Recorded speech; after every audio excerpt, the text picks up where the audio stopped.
Hello, I am Leo Tolstoy, a writer, philosopher, and observer of the human spirit.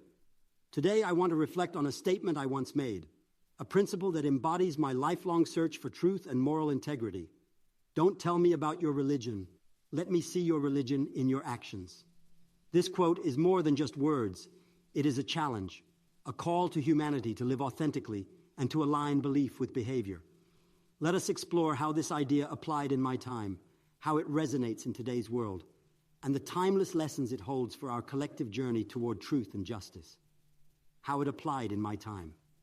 When I first wrote these words, the world was deeply divided by dogma, hypocrisy, and social inequality. Religion was often wielded as a tool for control rather than liberation. Priests spoke of love and charity from gilded altars, while the poor starved in the streets. Kings and governments invoked divine authority to justify wars and oppression. To me, this was a profound contradiction. Faith, in its truest sense, should inspire compassion, justice, and humility. Yet I saw a disconnect between the lofty ideals professed in religious texts and the reality of human actions. Too often, people used religion as a badge of identity or a weapon of exclusion rather than a guide for moral living. In my own life, this realization became a turning point. I gave up my wealth and status to live simply, believing that true spirituality is found not in rituals or declarations of faith, but in how we treat one another. Actions, feeding the hungry, comforting the sick, seeking peace, are the clearest expression of belief. To speak of love while ignoring suffering is to betray the essence of faith itself. How it applies now, fast forward to today, and my words are as relevant as ever. We live in a time when declarations of belief are louder than ever, amplified by social media, political rhetoric, and cultural divides. Yet the gap between what we profess and how we act remains vast. Consider the world's pressing issues: poverty, inequality, environmental degradation, and conflict.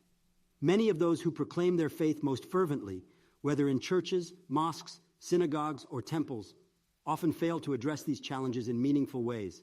Instead, they focus on debates over doctrine, symbols, or identity, neglecting the urgent call to action that true faith demands. In the digital age, this hypocrisy is magnified. It is easy to post a verse, share a sermon, or debate theology online. But how often do these words translate into real-world impact? Faith without action, I believe, is empty, a hollow echo of what it could be. The rise of global interconnectedness has also brought new challenges. The spread of misinformation, divisive ideologies, and performative virtue has diluted the power of sincere action.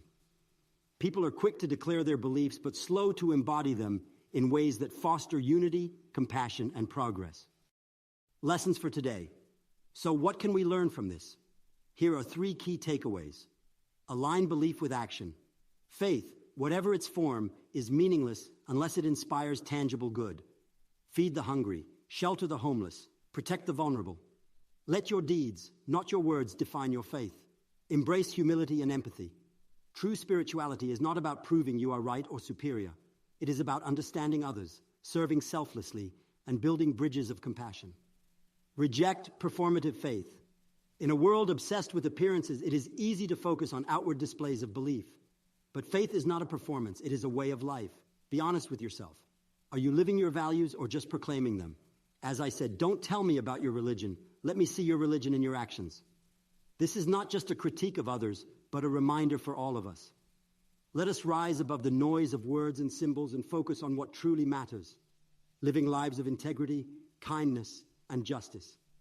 In an era defined by division and distrust, we have the power to change the narrative. By aligning our beliefs with our actions, we can build a world where faith inspires unity, not division, and where words are matched by deeds.